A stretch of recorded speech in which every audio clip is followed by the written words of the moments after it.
yes all students, once again I welcome you back for Enlightened Educators. So ಈ ಒಂದು comment ತುಂಬ important. ಅದು ಏನು ಅಂತ ಹೇಳ್ತೀನಿ. ಅದಕ್ಕೂ ಮುಂಚೆ ನಿಮ್ಮ ರಿಸಲ್ಟ್ಸ್ ಮತ್ತೆ ಅಪ್ಡೇಟ್ ಆಗಿದೆ May 4, 2024 at 4:15 PM. ಸೊ ಯಾವ ರಿಸಲ್ಟ್ಸ್ ಅಂದರೆ BTech third semester 2022 scheme. So ಈಗ ಒಬ್ಬರಿಂದ ನನಗೆ ಕಾಮೆಂಟ್ ಬಂದಿದೆ.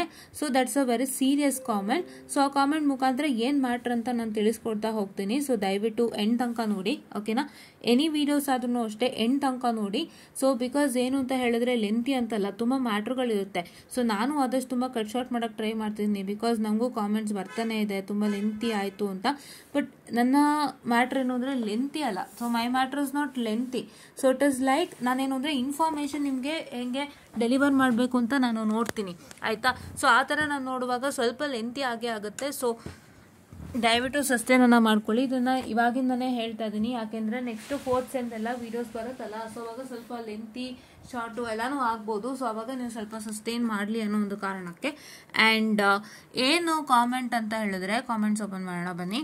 ಸೊ ರೋಸಿ ಅವರು ಫಸ್ಟ್ ಕಾಮೆಂಟ್ ಕೇಳಿದರು, ಮ್ಯಾಮ್ ಥರ್ಡ್ ಸೆಮ್ದವರು ರಿಸಲ್ಟ್ ಮತ್ತೆ ರೀಚೆಕ್ ಮಾಡಿದಾರಾ, ಮೀನ್ಸ್ ಪೇಪರ್ ಮತ್ತೆ ರೀಚೆಕ್ ಆಗಿದ್ದಾವ, ಮತ್ತೆ ಎಲ್ಲ ಸಬ್ಜೆಕ್ಟು ರೀಚೆಕ್ ಮಾಡಿದಾರಾ ಅಂತ ಕೇಳಿದ್ದಾರೆ. ಸೊ ನಾನು ಕೊಟ್ಟಂತ ರಿಪ್ಲೈ ಬಂದು no test just updated one ಪಾ ಅಂತ. ಬಟ್ ಅವ್ರು ಮತ್ತೆ ರಿಪ್ಲೈ ಮಾಡಿ ಹೇಳ್ತಾ ಇದ್ದಾರೆ, ma'am my friends passed in some subject so ನಾವು we have confusion, so please clear the confusion.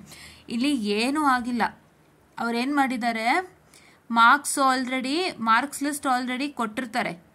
So ನಿಮ್ಮ ಪೇಪರ್ ಇವ್ಯಾಲ್ಯೂಷನ್ ಆಗಿರತ್ತಪ್ಪ. ಇವ್ಯಾಲ್ಯೂಷನ್ ಆಗಿಬಿಟ್ಟು ಏನು ಮಾರ್ಕ್ಸ್ ಇರುತ್ತಲ್ಲ ಆ ಮಾರ್ಕ್ಸ್ನೆಲ್ಲ ಅವರು ಕೊಟ್ಬಿಟ್ಟಿರ್ತಾರೆ ಅಪ್ಡೇಟ್ ಮಾಡಿ ಸಿಸ್ಟಮಲ್ಲಿ ಅಂತ ರೆಸ್ಪೆಕ್ಟಿವ್ಸ್ಗೆ.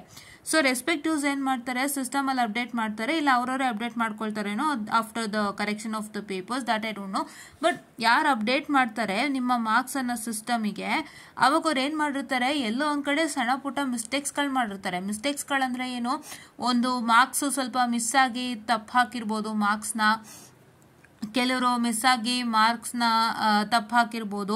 ಸೊ ಈ ಥರದ್ದೆಲ್ಲ ಮಾಡಿರ್ತಾರೆ. ಸೊ ಅವಾಗ ಅವ್ರು ಏನು ಮಾಡ್ತಾರೆ, ಫಸ್ಟ್ ಟೈಮ್ ರಿಸಲ್ಟ್ ಬಿಟ್ಮೇಲೆ ಮತ್ತೆ ಇವಾಗ ಏನು ರಿಸಲ್ಟ್ಸ್ ಅಂತ ಮತ್ತೆ ಕೊಟ್ಟಿದ್ದಾರೆ, ಅದು ಬಂದು ನಿಮ್ಮ ಅಪ್ಡೇಟೆಡ್ ರಿಸಲ್ಟ್ಸು. ನಿಮಗೆ 2 ದಿನದಲ್ಲಿ ಅವರು ಪೇಪರ್ನ ರೀಚೆಕ್ ಮಾಡೋಕ್ಕಾಗಲ್ಲ. ಯಾವುದೇ ಪೇಪರ್ ಆಗಲಿ ನಿಮಗೆ 2 ದಿನದಲ್ಲಿ ರೀಚೆಕ್ ಮಾಡೋಕ್ಕಾಗಲ್ಲ. ಯಾವ ಸಬ್ಜೆಕ್ಟ್ ಆದರೂ ಅಷ್ಟೇ. ಅದು ಹೋಲ್ ನೀವೆಷ್ಟೋ ಒಂದು 80,000 ಸ್ಟೂಡೆಂಟ್ಸ್ ಮೇಲೆ ಇದ್ದೀರಾ ಅನ್ಕೋತೀನಿ, ಇದು ಲ್ಯಾಕ್ ಮೇಲೆ ಇದ್ದೀರಾ ಅನ್ಕೋತೀನಿ. ಬಿಕಾಸ್ ಥರ್ಡ್ ಸೆಮ್ ಸ್ಟೂಡೆಂಟ್ಸ್ ತುಂಬ ಜಾಸ್ತಿ ಇದ್ದಾರೆ, ಹೌದಾ. ಎಷ್ಟೋ ಒಂದು 80,000 ಎಷ್ಟೋ ಮೇಲೆ ಇದ್ದೀರಾ ಅಲ್ಲ ನೀವು. ಸೊ ನಿಮ್ದು ಎಲ್ಲಾದ್ರೂ ಅವರು ಮತ್ತೆ ಪೇಪರ್ ರೀಚೆಕ್ ಮಾಡೋಕ್ಕಾಗಲ್ಲ ವಿತಿನ್ 2 days. ಅವ್ರು ಏನು ಮಾಡ್ತಾರೆ, ಏನು ಅವ್ರ ಹತ್ರ ಮಾರ್ಕ್ ಶೀಟ್ ಇರುತ್ತೆ ಸಿಸ್ಟಮ್ಗೆ ಅಪ್ಡೇಟ್ ಮಾಡೋಕ್ಕೆ, ಆ ಮಾರ್ಕ್ ಶೀಟ್ನ ರೀಚೆಕ್ ಮಾಡ್ತಾ ಹೋಗ್ತಾರೆ. ರೀಚೆಕ್ ಮಾಡ್ತಾ ಹೋದಾಗ for a particular person if there is any mistakes, ಯಾವುದೋ ಒಂದು ಪರ್ಟಿಕ್ಯುಲರ್ ಪರ್ಸನ್, ಇವಾಗ ನೀವೇ ರೋಸಿ ಅಲ್ಲ, ಸೊ ನಿಮ್ಮದೇ ಒಂದು ರಿಸಲ್ಟ್ಸಲ್ಲಿ ಏನಾದರೂ ಯಾವ್ದಾದ್ರು ಒಂದು ಸಬ್ಜೆಕ್ಟ್ ಅವರು ಪಾಸ್ ಆಗಿರೋದನ್ನ ಫೇಲ್ಡ್ ಅಂತ ಕೊಟ್ಬಿಟ್ಟಿದ್ರೆ, ಪಾಸ್ ಆಗಿರ್ತೀರಾ ನೀವು, ಬಟ್ ಅವ್ರು ಅಪ್ಡೇಟ್ ಮಾಡುವಾಗ ಬೈ ಮಿಸ್ಟೇಕ್ ಫೇಲ್ಡ್ ಅಂತ ಅಪ್ಡೇಟ್ ಮಾಡಿತ್ತು ಅಂದರೆ ಅದನ್ನು ಅವ್ರು ಏನು ಮಾಡಿದ್ದಾರೆ ಅಂತ ಹೇಳಿದ್ರೆ ಚೆಕ್ ಮಾಡಿಬಿಟ್ಟು, ಈ ಸ್ಟೂಡೆಂಟು ಪಾಸ್ ಆಗಿತ್ತು, ಸೊ ನಾವು ಬೈ ಮಿಸ್ಟೇಕ್ ಫೇಲ್ಡ್ ಅಂತ ಅಪ್ಡೇಟ್ ಮಾಡಿದೆ ಅಂತ ಹೇಳಿ ಅದನ್ನ ಅಪ್ಡೇಟ್ ಮಾಡಿ ನಿಮ್ಮದು ಏನು ರಿಸಲ್ಟ್ ಬಂದಿದೆ ಅದನ್ನ ಕೊಡ್ತಾರೆ. ಸೊ ಆ ಥರ ಒಂದು ಪ್ರೊಸೀಜರ್ ಈಗ ಆಗಿರೋದು, ಆಯಿತಾ. ನಿಮಗೆ ರಿಸಲ್ಟ್ ಬಂದಿರೋದು ಯಾವಾಗ ನಿಮ್ಮೆಲ್ಲರಿಗೂ ಗೊತ್ತಿದೆ, ಹೌದಲ್ವಾ. ಸೊ ಆ ಥರ ಒಂದು ಪ್ರೊಸೀಜರ್ ಆಗಿರೋವಂಥದ್ದು. ಪೇಪರ್ ಮತ್ತೆ ರೀಚೆಕ್ ಆಗಿಲ್ಲ, ಪೇಪರ್ ಕರೆಕ್ಷನ್ ಆಗಿ ಮಾರ್ಕ್ಸು ಬಂದ್ಬಿಟ್ಟಿರುತ್ತೆ ಅಪ್ಡೇಟ್ಗೆ ಅಂತ. ಆ ಮಾರ್ಕ್ಸ್ನ ಮತ್ತೆ ಅವರು ರೀಚೆಕ್ ಮಾಡಿ, ನಾನು ಅಪ್ಡೇಟ್ ಮಾಡ್ಬೇಕಾದ್ರೆ ಎಲ್ಲರೂ ಮಿಸ್ ಮಾಡಿದ್ದೀನ, ಮಾರ್ಕ್ಸ್ ಅಪ್ಡೇಟ್ ಮಾಡುವಾಗ ಕರೆಕ್ಟಾಗಿ ಎಲ್ಲ ಸ್ಟೂಡೆಂಟ್ಸ್ದು ಮಾರ್ಕ್ಸು ಪ್ರತಿಯೊಂದು ಸಬ್ಜೆಕ್ಟು ಅಪ್ಡೇಟ್ ಆಗಿದೆ ಚೆಕ್ ಮಾಡಿಬಿಟ್ಟು ಮಾಡ್ತಾರೆ. ಸೊ ಆ ಥರ ಮಾಡುವಾಗ ನಿಮ್ಮ ಫ್ರೆಂಡ್ಸ್ದು ಅಕಸ್ಮಾತ್ ಫೇಲ್ಡ್ ಅಂತ ಕೊಟ್ಟಿದ್ರೆ ಫಸ್ಟ್ ರಿಸಲ್ಟ್ ಅನೌನ್ಸ್ ಆಯ್ತಲ್ಲ ಅವಾಗ, ಮತ್ತೆ ಅವ್ರು ರೀಚೆಕ್ ಮಾಡುವಾಗ ಅಲ್ಲಿ ಪಾಸ್ ಅಂತ ಗೊತ್ತಾಗಿರುತ್ತೆ ಅವ್ರಿಗೆ. ಸೊ ನಾವು ಮಿಸ್ ಆಗಿ ಫೇಲ್ಡ್ ಅಂತ ಹಾಕಿದ್ದೀವಿ ಅಂದ್ಬಿಟ್ಟು ಅದನ್ನ ಮತ್ತೆ ಅವರು ನೀಟಾಗಿ ಅಪ್ಡೇಟ್ ಮಾಡಿರ್ತಾರಪ್ಪ, ಅಷ್ಟೇ, ಇನ್ನೇನು ಇಲ್ಲ. ಸೊ ತಲೆ ಕೆಡ್ಸ್ಕೋಬೇಡಿ, ಮತ್ತೆ ಪೇಪರ್ ರೀಚೆಕ್ ಅಂತೂ ಆಗಲ್ಲ, ಹೌದಾ. ಸೊ ನಿಮ್ಮ ರಿಸಲ್ಟ್ಸ್ ಯಾವಾಗ ಬಂದಿರೋದು, ನಿಮ್ಮ ಥರ್ಡ್ ಸೆಮ್ ರಿಸಲ್ಟ್ಸು May 2 ಬಂದಿರೋದಲ್ವಾ. ಒಂದು ನಿಮಿಷ ರೀ ಹೇಳ್ತೀನಿ.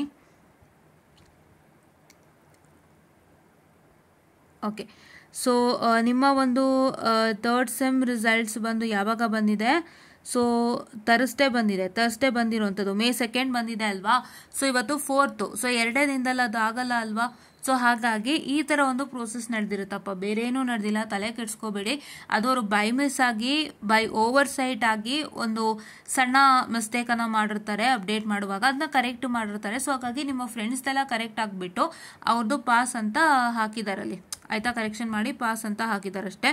ಆ್ಯಂಡ್ ತಲೆ ಕೆಡ್ಸ್ಕೊಬೇಡಿ, ಆಯಿತಾ.